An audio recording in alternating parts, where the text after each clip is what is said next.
Sir, ಇದರ ಜೊತೆಗೆ ಇನ್ನೊಂದು ಕೇಳಬೇಕು ಸರ್. ಈಗ ನೋಡಿ, 5 ವರ್ಷಕ್ಕೊಮ್ಮೆ ನಗರ ಪಾಲಿಕೆ ಸದಸ್ಯರು ಬದಲಾವಣೆ ಆಗುವಂತ ಕಾರಣ ನಿಮ್ಮ ಕಾರ್ಯಕ್ರಮಗಳೆಲ್ಲ ಇನ್ನೂ ಮುಂದುವರಿತದೆ ಎನ್ನುವಂತ ನಿರೀಕ್ಷೆ ಇದೆಯಾ ಎನ್ನುವಂಥದ್ದು? ಖಂಡಿತವಾಗಿಯೂ ಸರ್. ಯಾಕಂತ ಹೇಳಿದ್ರೆ ಸಮಾಜ ಬೆಳೀತಿರುವಾಗ ಸ್ವಚ್ಛತೆ ಅನ್ನೋದು ನಮ್ಗೆ ಮೊದ್ಲಿಂದ ಕೂಡ ಇತ್ತು. ಆದ್ರೆ 2014ರಲ್ಲಿ ಅಕ್ಟೋಬರ್ 2ನೇ ತಾರೀಕಿಗೆ ನಮ್ಮ ನರೇಂದ್ರ ಮೋದಿಜಿಯವರು, ದೇಶದ ಪ್ರಧಾನಿಯಾದಂತ ನರೇಂದ್ರ ಮೋದಿಜಿಯವರು ಯಾವಾಗ ಸ್ವಚ್ಛ ಭಾರತ್ ಅಭಿಯಾನ ಅಂತ ಒಂದು ಕರೆ ಕೊಟ್ರ, ತದನಂತರ ದೇಶದಾದ್ಯಂತ ಎಲ್ಲ ಕಡೆ ಅವರಿಗೆ ಒಂದು ಅವೇರ್ನೆಸ್ ಬಂತು. ಆ ಅವೇರ್ನೆಸ್ ಇಂದಾಗಿ ಈಗ ಎಲ್ಲ ಕಡೆ ಸ್ವಚ್ಛತೆ ಅನ್ನೋದು ಬರ್ತಾ ಇದೆ.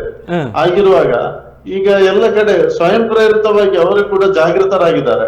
ನಾವು ಇಲ್ಲಿ ಕಸ ಹಾಕ್ಬಾರ್ದು, ಇದು ಜಾಗ ಸ್ವಚ್ಛತೆ ಆಗಿರ್ಬೇಕು, ನಮ್ಮ ಮನೆಗೆ ಕೂಡ ಈ ಜಾಗ ಕೂಡ ಸಾರ್ವಜನಿಕ ಜಾಗ ಕೂಡ ಸ್ವಚ್ಛತೆ ಆಗಿರ್ಬೇಕು ಅನ್ನೋದು ಎಲ್ಲರಿಗೂ ಕೂಡ ಕಾಳಜಿ ಬಂದಿದೆ. ಆಗಿರುವಾಗ ಮುಂದೆ ಬರುವ ಜನಪ್ರತಿನಿಧಿಗಳು ಕೂಡ ಇದನ್ನು ಮುಂದುವರಿಸ್ತಾರೆ ಅನ್ನೋದು ನಂಗೆ ಖಂಡಿತವಾಗಿಯೂ ನಂಬಿಕೆ ಇದೆ ಸರ್. ಅದರ ಜೊತೆಗೆ ಸರ್, ಇನ್ನೊಂದು ಕೊನೆಯದಾಗಿ, ಈ CCTV ಅಳವಡಿಸೋದ್ರಿಂದ ಜನರಲ್ಲಿ ಜಾಗೃತಿ ಮೂಡಿಸಲಿಕ್ಕೆ ಸಾಧ್ಯವಾ?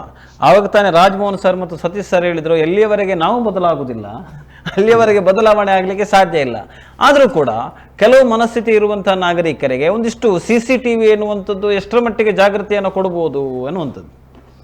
ಸರ್, ಒಂದು ಮುಖ್ಯ ವಿಚಾರ ಏನಂತ ಹೇಳಿದ್ರೆ, CCTV ಅನ್ನೋದು ಒಂದು ಅವರನ್ನು ನಮ್ಗೆ ಐಡೆಂಟಿಫೈ ಮಾಡ್ಬೋದು ಅಷ್ಟೇ. ಯಾರು ಬೀಸಾಡಿದ್ದಾರೆ ಅನ್ನೋದು ಐಡೆಂಟಿಫೈ ಮಾಡ್ಬೋದು, ಒಂದು ವಿಚಾರ. ಎರಡನೇದಾಗಿ ಜನರಿಗೆ ಒಂದು ಭಯ ಹುಟ್ಟಿಸ್ಲಿಕ್ಕೆ ಒಂದು ಸಾಧ್ಯ ಆಗ್ತದೆ. ಯಾಕಂತ ಹೇಳಿದ್ರೆ ಇಲ್ಲಿ ನಾವು ಕಸ ಬಿಸಾಡಿದ್ರೆ CCTV ನಮ್ಮನ್ನು ಕ್ಯಾಪ್ಚರ್ ಮಾಡ್ತಾರೆ, ಇಲ್ಲಿ ನೋಡ್ತಾರೆ ಅನ್ನೋದೊಂದು ಭಯ ಕೂಡ ಅವರಲ್ಲಿ ಬರ್ತದೆ.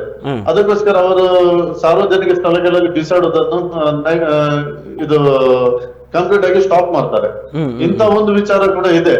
ಆದ್ರೆ ಕೇವಲ CCTV ಇಂದಲೇ ನಾವು ಸ್ವಚ್ಛತೆ ನಿಯಂತ್ರಣ ಮಾಡ್ತೇವೆ ಅಂತ ಹೇಳಿದ್ರೆ ಅದು ಸಾಧ್ಯ ಇಲ್ಲ ಸರ್. ನಿಜವಾಗಿ ಹೇಳ್ಬೇಕಿದ್ರೆ ಜನರಿಗೆ ಅವೇರ್ನೆಸ್ ಬರ್ಬೇಕು. ಜನರಿಗೆ ಅವೇರ್ನೆಸ್ ಬಂದ್ರೆ ಮಾತ್ರ ಸಾಧ್ಯ. ನಾವು ಕೂಡ ಈಗ ತುಂಬಾ ಸ್ವಚ್ಛತೆ ಕಾರ್ಯಕ್ರಮಗಳಲ್ಲಿ ಭಾಗವಹಿಸಿದ್ದೇವೆ.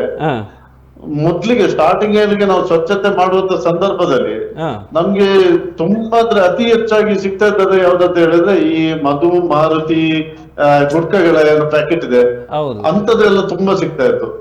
ಆದ್ರೆ ಈಗ ಸ್ವಚ್ಛತೆ ಮಾಡುವಾಗ ಅಂತ ಪ್ಯಾಕೆಟ್ಗಳು ಸ್ವಲ್ಪ ಕಡಿಮೆ ಆಗಿದೆ. ಇದು ಒಂದು ಕಾರಣ ಅಂತ ಹೇಳಿದ್ರೆ ವಲಸೆ ಕಾರ್ಮಿಕರು, ಇಲ್ಲಿ ನಾವು ಇಂಡಸ್ಟ್ರಿಯಲ್ ಏರಿಯಾ ಇರೋ ಕಾರಣ ವಲಸೆ ಕಾರ್ಮಿಕರು ನಾರ್ತ್ ಅವರೆಲ್ಲ ಜಾಸ್ತಿ ಬರ್ತಾರೆ. ಇವರೆಲ್ಲ ಜಾಸ್ತಿ ಗುಟ್ಕಾ ತಿನ್ನೋ ಅಭ್ಯಾಸ ಎಲ್ಲ ಜಾಸ್ತಿ ಇರ್ತದೆ. ಆಗಿರುವಾಗ ಅವರಿಂದಾಗಿ ಅವರು ಸ್ವಲ್ಪ ಅವೇರ್ನೆಸ್ ಕಡಿಮೆ ಇರ್ತದೆ. ಅವರು ತಿನ್ನೋದು ಬಿಸಾಡೋದು ಇಂಥದೆಲ್ಲ ಇರ್ತದೆ ಅವರದ್ದು. ಆದ್ರೆ ಈಗ ನನ್ನ ಪ್ರಕಾರ ಅವರಿಗೆ ಕೂಡ ಜಾಗೃತಿ ಬಂದಿದೆ ಇಲ್ಲೋ ಗೊತ್ತಿಲ್ಲ. ಬಟ್ ಒಟ್ಟಾಗಿ ಈಗ ನಾವು ಸ್ವಚ್ಛತೆ ಮಾಡುವಂತ ಸಂದರ್ಭದಲ್ಲಿ ನನ್ಗಿಂತ ಹೆಚ್ಚು ಬಹುಶಃ ಅವ್ರಿಗೆ ಗೊತ್ತಿದೆ. ಆದ್ರೆ ಅದು ಸ್ವಲ್ಪ ಮೊದ್ಲಿಗಿಂತ ಕಂಪೇರ್ ಮಾಡಿದ್ರೆ ಈಗ ಸ್ವಲ್ಪ ಪ್ರಮಾಣ ಕಡಿಮೆ ಆಗಿದೆ. ಮೊದ್ಲು ಎಲ್ಲಿ ನೋಡಿದ್ರು ನಮ್ಗೆ ಅಂತ ಪ್ಯಾಕೆಟ್ ಗಳೇ ಸಿಗ್ತಾ ಇತ್ತು, ಗುಟ್ಕಾ ಪ್ಯಾಕೆಟ್ ಗಳೇ ಸಿಗ್ತಾ ಇತ್ತು. ಓಕೆ, ಧನ್ಯವಾದಗಳು ವರುಣ್ ಚೌಟ ಸರ್. ಇಷ್ಟೊತ್ತು ತಾವು ನಮ್ಮೊಂದಿಗೆ ಸಂಪರ್ಕಿಸಿ ಫೋನ್ ಮಾಡಿ ಮಾತಾಡಿದ್ದೀವಿ. Okay, thank you. ವರುಣ್ ಚೌಟರ ಒಂದು ಕಾರ್ಯ ನಾನು ಹೇಳಲೇಬೇಕು. ಹೇಳಿ ಸರ್. ನೋಡಿ, ಈ ಸ್ವಚ್ಛತೆಯಲ್ಲಿ ಶೌಚದ ಸಮಸ್ಯೆ ಕೂಡ ಒಂದಿದೆ. ಎಷ್ಟೋ ಕಡೆಯಿಂದ ಕಾರ್ಮಿಕರು ಬರ್ತಾರೆ, ಬಸ್ಸಲ್ಲಿ ಇಳಿತಾರೆ, ಸಣ್ಣ ಸಣ್ಣ ಬಾಡಿಗೆ ರೂಮಲ್ಲಿ ಇರ್ತಾರೆ. ಅಲ್ಲ, ಈ ಪ್ರಯಾಣಿಕರ ಬಗ್ಗೆ ಅವರಿಗೆ ಶೌಚದ ಸಮಸ್ಯೆ ಇರ್ತದೆ. ಎಲ್ಲಿ ಮೂತ್ರ ಮಾಡಬೇಕು. ಅಲ್ಲಿ ಗೋವಿಂದಾಸ್ ಕಾಲೇಜ್ನ ಎದುರು ಒಂದು ಬಸ್ ಸ್ಟ್ಯಾಂಡ್ ಕಟ್ಟಿಸಿದ್ರು. ನಮ್ಮ ವರುಣ್ ಚೌಟ್ರೆ ಮಾಡಿದ್ದದನ್ನ. ಸ್ಮಾರ್ಟ್ ಸಿಟಿ ಬಸ್ ಸ್ಟ್ಯಾಂಡ್ ಅಂತ ತುಂಬಾ ಚೆನ್ನಾಗಿದೆ. ಅದರ ಜೊತೆಗೆ ಅಲ್ಲಿ 2 ಶೌಚಾಲಯಗಳನ್ನು ಕೂಡ ಕಟ್ಟಿಸಿಕೊಟ್ಟಿದ್ದಾರೆ. ಅದು ನಮ್ಗೆ ಬೇಕಾಗುದು. ಹೌದು, ಕರೆಕ್ಟ್. ಮಾರ್ಕೆಟ್ ಹತ್ರ ಒಂದು ಶೌಚಾಲಯ ಇದೆ, ಅದು ಕೂಡ ಚೆನ್ನಾಗಿ ನಿರ್ವಹಣೆ ಆಗ್ತದೆ. ಹಾಗೇನಾಗ್ತದೆ, ಜನರಿಗೆ ಇದು ಶೌಚ ಮಾಡುವಂತಹದ್ದು ಒಂದು ಸಮಸ್ಯೆ.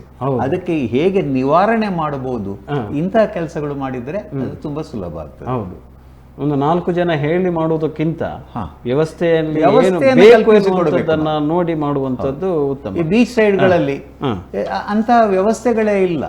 ಅವುಗಳಿಗೆ ವ್ಯವಸ್ಥೆ ಮಾಡಿದ್ರೆ, ಈಗ ಉದಾಹರಣೆಗೆ finance is not A problem. ಈಗ MRPL ನವರಿದ್ದಾರೆ, MCF ನವರಿದ್ದಾರೆ, VSF ನವರಿದ್ದಾರೆ. ಶೌಚಾಲಯಗಳನ್ನ ಕಟ್ಟಿಸಿಕೊಡ್ಲಿಕ್ಕೆ ಅವರು ರೆಡಿ ಇದ್ದಾರೆ. ಹೌದು, ಆದ್ರೆ ಅವುಗಳನ್ನು ನಿರ್ವಹಣೆ ಮಾಡುದು, ಆ ಕಾರ್ಯವನ್ನ ಮಹಾನಗರ ಪಾಲಿಕೆ ಕೈಗೆತ್ತಿಕೊಂಡ್ರೆ ಜನರ ಸಮಸ್ಯೆಗಳನ್ನ ಪರಿಹರಿಸಲಿಕ್ಕೆ ಅದು ಸಾಧ್ಯ ಆಗ್ತದೆ. ಸ್ವಚ್ಛತೆಯಲ್ಲಿ ಅದು ಕೂಡ ಒಂದು ಪ್ರಮುಖವಾದ ಪಾತ್ರವೇ ಆಗಿರ್ತದೆ ಅದು. ಸರ್, ಈಗ ಅವರೊಂದು ಸವಾಲಿನ ಪ್ರಶ್ನೆಯ ರೂಪದಲ್ಲಿ ಹೇಳಿದರು ವರುಣ್ ಚೌಡ ಸರ್. ಈಗ ನಗರ ಪ್ರದೇಶಗಳಲ್ಲಿ ವಲಸೆಗಾರರು ಇರ್ಬೋದು, ನಿರಾಶ್ರಿತರು ಇರ್ಬೋದು, ಭಿಕ್ಷುಕರು ಇರ್ಬೋದು, ಅವರೆಲ್ಲ ಬಂದು ಒಂದಿಷ್ಟು ಗಲೀಜು ಮಾಡ್ತಾರಂತಾದಾಗ ಅವರಿಂದ ನಾವು ಯಾವ ರೀತಿಯ ಒಂದು ಸ್ವಚ್ಛತೆಯನ್ನು ನಿರೀಕ್ಷಿಸ್ಬೋದು, ಅಥವಾ ಅದು ಒಂದು ದೊಡ್ಡ ಸವಾಲು ಅಂತ ಆಗ್ತದೆ ಅನ್ನುವಂಥದ್ದು. ಹೌದು ಸರ್, ಅದು ನೀವು ಹೇಳಿದ್ದು 100% ಸತ್ಯ. ಯಾಕೆ ಹೇಳಿದರೆ ನಾವು ಇವತ್ತು ಸುರತ್ಕಲ್ ಫ್ಲೈಓವರ್ ಇದೆ. ಹೌದು, ಮಳೆಗಾಲದಲ್ಲಿ ನಿರಾಶ್ರಿತ ತುಂಬ ಜನ ಬರ್ತಾರೆ. ಹೌದು, ಎಲ್ಲಿಗೆ ರಾತ್ರಿಗೆ ಹೌದು ತುಂಬಾ ಜನ ಹೊರಗಿಂದ ಬರ್ತಾರೆ. ಅವರು ಬಂದಲ್ಲೇ ಮಲಗ್ತಾರೆ. ಅಲ್ಲಿ ಸುರತ್ಕಲ್ಲಲ್ಲಿ ಎಲ್ಲಿ ಟಾಯ್ಲೆಟ್ ಇದೆ ಅಂತ, ಅಲ್ಲ ವಾಶ್ರೂಮ್ ಇದೆ ಅಂತ ಅವ್ರಿಗೆ ಗೊತ್ತಿಲ್ಲ. ಅವರೇನು ಮಾಡ್ತಾರೆ, ಬೆಳಗ್ಗೆ 4 ಗಂಟೆಗೆ 5 ಗಂಟೆಗೆ ಫ್ಲೈಓವರ್ ಅಡಿಯಲ್ಲೇ ಮಾಡುವಂಥದ್ದು ನಾವು ನೋಡಿದ್ದೇವೆ. ನಾವು ಒಂದು ಪ್ರಮುಖವಾದಂಥ ಒಂದು ಸಮಸ್ಯೆ. ಹೌದು, ಒಂದೇನು ಹೇಳಿದ್ರೆ, ಇವತ್ತು ನಿರಾಶ್ರಿತರಿಗೆ ಸರ್ಕಾರದಿಂದ ವ್ಯವಸ್ಥೆ ಇದೆ, ಅದರ ಬಗ್ಗೆ ಹೆಚ್ಚು ಪ್ರಚಾರ ಇಲ್ಲ. ಹೌದು, ಕರೆಕ್ಟ್, ಅದರ ಬಗ್ಗೆ ಪ್ರಚಾರ ಇಲ್ಲ. ಯಾಕೆ ಹೇಳಿದ್ರೆ, ನಮ್ಮ ಸುರತ್ಕಲ್ ರೈಲ್ವೆ ಸ್ಟೇಷನ್ ಪಕ್ಕದಲ್ಲಿ ಒಂದು ನಿರಾಶ್ರಿತರಿಗೆ ಅಂತ ರಾತ್ರಿ ಇರ್ಲಿಕ್ಕೆ ಒಂದು ವ್ಯವಸ್ಥೆ ಇದೆ. ಅಲ್ಲಿ ಯಾರೂ ಹೋಗುದಿಲ್ಲ. ಈಗ ಇದು ಸರ್ ಸುರತ್ಕಲ್ನ ವ್ಯವಸ್ಥೆ ಅಂತ ಇದು. ಹಾಗೆ ಬೇರೆ ಬೇರೆ ಜಾಗಗಳಲ್ಲಿ ಅಲ್ಲಲ್ಲಿಯ ನಿರಾಶ್ರಿತರಿಗೆ ಒಂದಿಷ್ಟು ವ್ಯವಸ್ಥೆ ಇರುವಂಥದ್ದು ಇರ್ಬೋದಲ್ವಾ? ಖಂಡಿತ ಇದೆ, ಖಂಡಿತ ಇದೆ. ಮಂಗಳೂರಲ್ಲಿ ಇದೆ. ಈಗ ಸರ್, ಸುರತ್ಕಲ್ಗೆ ಕಂಪೇರ್ ಮಾಡಿದರೆ ಮಂಗಳೂರಲ್ಲಿ ಏನಾದರೂ ತಾವು ಇಂಥ ಸಮಸ್ಯೆಗಳನ್ನು ಏನಾದರೂ ಕಂಡದ್ದು ಇದೆಯಾ, ಅಥವಾ ಒಮ್ಮೆ ಮಾತ್ರ ಸ್ವಚ್ಛತೆ ಮಾಡಿ ಮತ್ತು ಅದನ್ನು ಹಾಗೆ ಬಿಟ್ಟು ಮಂಗಳೂರಲ್ಲಿ ನಮಗೆ ಸುರತ್ಕಲ್ಲಿನ ವ್ಯವಸ್ಥೆಗೂ ಮಂಗಳೂರಿನ ವ್ಯವಸ್ಥೆಗೂ ಸ್ವಲ್ಪ ವ್ಯತ್ಯಾಸ ಇದೆ. ಯಾಕೆ ಹೇಳಿದ್ರೆ, ಅದು ಸ್ವಲ್ಪ ದೊಡ್ಡ ಏರಿಯಾ. ಸುಮಾರು ನಮ್ದು 12 ವಾರ್ಡ್ ಆದರೆ ಅಲ್ಲಿ ಉಳಿದ 48 ವಾರ್ಡ್ ಅಲ್ಲಿ ಇದೆ. ಮತ್ತೆ ಸಿಟಿ ಜಾಸ್ತಿ ಇದೆ, ಶಾಪ್ಸ್ ಜಾಸ್ತಿ ಇದೆ, ಬಲ್ಕ್ ಏನು ಪ್ರೊಡ್ಯೂಸರ್ಸ್ ಇದ್ದಾರೆ, ಬೆಸ್ಟ್ ಪ್ರೊಡ್ಯೂಸರ್ಸ್ ಇದ್ದಾರೆ, ಅವರು ಜಾಸ್ತಿ ಇದ್ದಾರೆ. ಕೆಲವು ಏರಿಯಾದಲ್ಲಿ ಇವತ್ತಿಗೂ ಕೂಡ ನಮ್ಮ ರೈಲ್ವೆ ಸ್ಟೇಷನ್ ಪಕ್ಕದಲ್ಲಿ ಇನ್ನೂ ಕಂಟ್ರೋಲ್ ಆಗಲಿಲ್ಲ. ಅದು ಕಸ ಈಗಲೂ ಬೀಳ್ತಾ ಇದೆ. ವರುಣ್ ಚೌಟ ಅವರೊಂದು ಹೇಳಿದ್ರು CC ಕ್ಯಾಮರಾ. ನಾನು CC ಕ್ಯಾಮರಾ ಒಂದು ಹಂತದಲ್ಲಿ ಅದು ನಮಗೆ ಯಾರು ಕಸ ಹಾಕಿದರೆ ಗುರುತು ಸಿಗ್ತದೆ. ಆದರೆ ಆ CCTVಯನ್ನು ಮಾನಿಟರ್ ಮಾಡಲಿಕ್ಕೆ ನಮ್ಮಲ್ಲಿ ಇವತ್ತು ವ್ಯವಸ್ಥೆ ಇಲ್ಲ. 24 hours CCTVಯನ್ನು ಮಾನಿಟರ್ ಮಾಡುವಂತ ನಮ್ಮಲ್ಲಿ ಬೇಕಾದ ಸ್ಟಾಫ್ ಇಲ್ಲ. ಆದ್ರಿಂದ ಏನಾಗ್ತದೆ, ಇವತ್ತು ಕಸ ಹಾಕಿದವನಿಗೆ ಅವನನ್ನು ಹಿಡಿಲಿಲ್ಲ, ನಾನು ಅಲ್ಲಿ ಕಸ ಹಾಕಿದ್ದೇನೆ, ಪಾಸ್ ತೊಂದರೆ ಇಲ್ಲ, ಪುನಃ ಮರುದಿವಸ ತಂದು ಹಾಕ್ತಾನೆ. ಆ CCTV ಹಾಕಿದ ನಂತರ ಅದನ್ನು ಕರೆಕ್ಟ್ ಮಾನಿಟರ್ ಮಾಡಿ ಅವನನ್ನು ಹಿಡಿದು ಅವನಿಗೆ ಪನಿಷ್ಮೆಂಟ್ ಕೊಟ್ಟರೆ ಸರಿ ಆಗ್ತದೆ. ಮಾತಾಡು ಸರ್. ಮತ್ತೊಂದು ಕರೆ ಇದೆ. ಎಸ್, ನಮಸ್ಕಾರ. ಯಾರು ಮಾತಾಡೋದು? ನಮಸ್ಕಾರ ಸರ್. ಇದು ಇವತ್ತು ನಮ್ಮ ಟಿವಿಯ ಜನಧ್ವನಿಯಲ್ಲಿ ಒಂದು ಒಳ್ಳೆಯ ವಿಚಾರ ಇವತ್ತು. ಈ ಒಂದು ಪರಿಸರ ಮಾಲಿನ್ಯ ಎಂಬುದೊಂದು ನಾವು ನೋಡ್ಲಿಕ್ಕೆ ಹೋದ್ರೆ ಅಗಾಧವಾದಂತ ವಿಸ್ತಾರ. ಈ ಭೂಮಿಯ ಮೇಲಿನ ಪರಿಸರ ಇರ್ಬೋದು, ಅಥವಾ ನೀರಿನ ಮೇಲೆ ಏನು ಇದಾಗ್ತಾ ಇದೆ, ಪರಿಸರ ಮಾಲಿನ್ಯ ಆಗ್ತದೆ ಎಲ್ಲವೂ.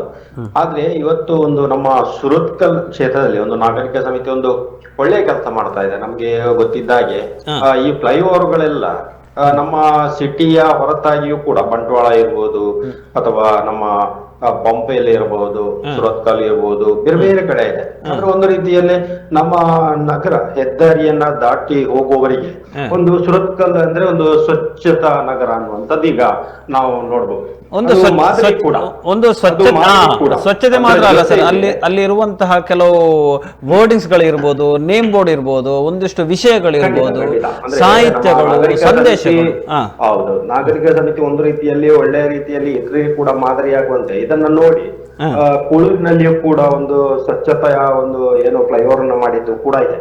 ಅದ್ರ ಜೊತೆಗೆ ಇವತ್ತು ಎಲ್ಲೆಲ್ಲ ಮಂಗಳೂರು ಮಹಾನಗರ ಪಾಲಿಕೆ ಮಾಡ್ಬೇಕಾದಂತಹ ಕೆಲಸ ಎಲ್ಲ ಇವತ್ತು ನಾಗರಿಕ ಸಮಿತಿಯ ನೇತೃತ್ವದಲ್ಲಿ ಬಹಳಷ್ಟು ಕಾರ್ಯಕರ್ತರು, ಬೇರೆ ಬೇರೆ ಸಂಘ ಸಂಸ್ಥೆಗಳು ಮಾಡ್ತಾ ಇದ್ದಾರೆ.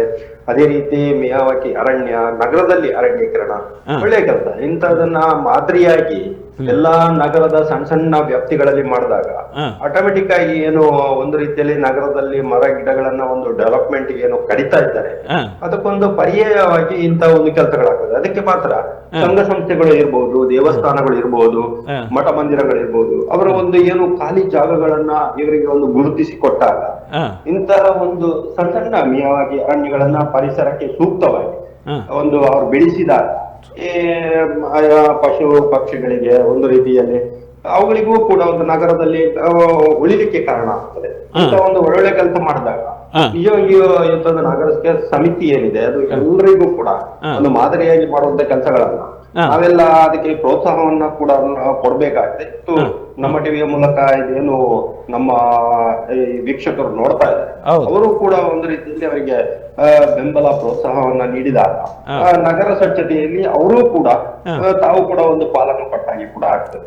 ಧನ್ಯವಾದಗಳು ಸರ್. ಸರ್ ಅವರು ಹೇಳಿದ ಇದರಲ್ಲಿ ಒಂದೇನು ಹೇಳಿದ್ರೆ, ನೀವು ಆಗ ಹೇಳಿದ್ರಿ ನಾವು ಸ್ವಚ್ಛತೆ ಶ್ರಮದಾನ ಮಾಡುವಂಥದ್ದು ರೀತಿ. ನಾವು ಇವತ್ತು ಏನು ಮಾಡ್ತಾ ಇದ್ದೇವೆ ಹೇಳಿದ್ರೆ, ಜಾಗವನ್ನು ಐಡೆಂಟಿಫೈ ಮಾಡ್ತೇವೆ, ಆ ಏರಿಯಾದಲ್ಲಿರುವಂಥ ಸಂಘ ಸಂಸ್ಥೆಗಳನ್ನು ಒಟ್ಟು ಮಾಡ್ತೇವೆ. ನಮ್ಮೊಟ್ಟಿಗೆ ಸುಮಾರು ಒಂದು 50 ಪರ್ಮನೆಂಟ್ ಕಾರ್ಯಕರ್ತರು ಇದ್ದಾರೆ. ಡಾಕ್ಟರ್ಸ್ ಇದ್ದಾರೆ, ಇಂಜಿನಿಯರ್ಸ್ ಇದ್ದಾರೆ, ಲೆಕ್ಚರರ್ಸ್ ಇದ್ದಾರೆ, ತುಂಬಾ ಜನ ಇದ್ದಾರೆ ಸಮಾಜದಲ್ಲಿ. ಬೇರೆ ಮತ ಭೇದ ಯಾವುದೂ ಇಲ್ಲ ಸರ್. ನೀವು ಅಲ್ಲಿ ವಿಡಿಯೋ ತೋರಿಸ್ತಾ ಇದ್ದೀರಿ, ಅದು ಲಂಡನ್ ಪಾರ್ಕ್ ಫ್ರೆಂಡ್ಸ್, ನಮ್ಮ ಕೃಷ್ಣಾಪುರದವರು. Very good. ಅವರು ಒಂದು 2 ವಾರದ ಹಿಂದೆ ನಾನು ಅಲ್ಲಿ ಶ್ರಮದಾನ ಮಾಡಿದ್ದೇವೆ. ಕಳೆದ ವಾರ ಅವರೇ ಶ್ರಮದಾನ ಮಾಡಿದ್ರು, ಅವರೇ ಒಂದು ಗುಂಪು ಕಟ್ಟಿಕೊಂಡು ಅವರೇ ಮಾಡಿದ್ರು. ನೋಡಿ, ನಮಗೆ ನಿಜವಾಗಿ ಬೇಕಾಗಿರುವುದು ಏನು ಹೇಳಿದ್ರೆ, ನಮ್ಮೊಟ್ಟಿಗೆ ಶ್ರಮದಾನಕ್ಕೆ ಜಾಯಿನ್ ಆಗುವುದಕ್ಕಿಂತಲೂ ಅವರವರು ಅವರವರ ಜಾಗದಲ್ಲಿ ಅವರ ಊರಿನ ಅಲ್ಲಿಯ ರಸ್ತೆ ಮತ್ತು ಅಲ್ಲಿಯ ಪರಿಸರವನ್ನು ಸ್ವಚ್ಛವಾಗಿ ಇಟ್ಟುಕೊಂಡ್ರೆ ಅದು ದೊಡ್ಡ ಕೊಡುಗೆ ಆಗ್ತದೆ. ಸರ್ಕಾರಕ್ಕೆ ದೊಡ್ಡ ಸಹಕಾರ ಅದು. ಸರ್ಕಾರಕ್ಕೆ ಸಹಕಾರದೊಟ್ಟಿಗೆ ಅವರ ಊರು ಸರಿಯಾಗುತ್ತೆ ಸರ್. ಅವರ ಊರು, ಅವರ ಪರಿಸರ ಚೆನ್ನಾಗಿರ್ತದೆ, ಮಕ್ಕಳಿಗೆ ಬರುವಂತ ಕಾಯಿಲೆಗಳು ತುಂಬಾ ಅವಾಯ್ಡ್ ಮಾಡ್ಲಿಕ್ಕೆ ಆಗ್ತದೆ, ಅದು ಚೆನ್ನಾಗಿ ಆಗ್ತದೆ. ನಮ್ಮ ಉದ್ದೇಶ ಇವತ್ತು ಏನು ಹೇಳಿದ್ರೆ, ನಾವು ಜನರಿಗೆ ಅವೇರ್ನೆಸ್ ಕೊಡುವ ಒಟ್ಟಿಗೆ ಅವರಾಗಿ ಆ ಪರಿಸರವನ್ನು ಕ್ಲೀನ್ ಮಾಡುವಂತ ಒಂದು ಪ್ರಕ್ರಿಯೆ ನಡೀಬೇಕು ಅನ್ನುವಂಥದ್ದು ನಮ್ದು ಮೇಜರ್ ಉದ್ದೇಶ, ಅವೇರ್ನೆಸ್. ಈಗ ಸರ್ ಕಾರ್ಯಕ್ರಮದ ಕೊನೆಯ ಹಂತಕ್ಕೆ ಬಂದಿರುವಂಥದ್ದು. ಎಸ್, ಒಂದು ಈಗ ಇನ್ನು ನಿಮ್ಮ ಮುಂದಿನ ಕಾರ್ಯಯೋಜನೆಗಳು ಏನು ಎನ್ನುವಂಥದ್ದು ಕೇಳುವುದಕ್ಕಿಂತ ಮುಂಚೆ ಸರ್, ಈಗ ನಮ್ಮ ಊರಿನಲ್ಲೆಲ್ಲ ನಾವು ಕೆಲವು ಹೆಚ್ಚಾಗಿ ನಮ್ಮ ಸ್ವಚ್ಛತೆಯ ಬಗ್ಗೆ ನಾವು ಒಂದಿಷ್ಟು ನೀತಿ ನಿಯಮಗಳನ್ನು ಅಳವಡಿಸ್ತೇವೆ.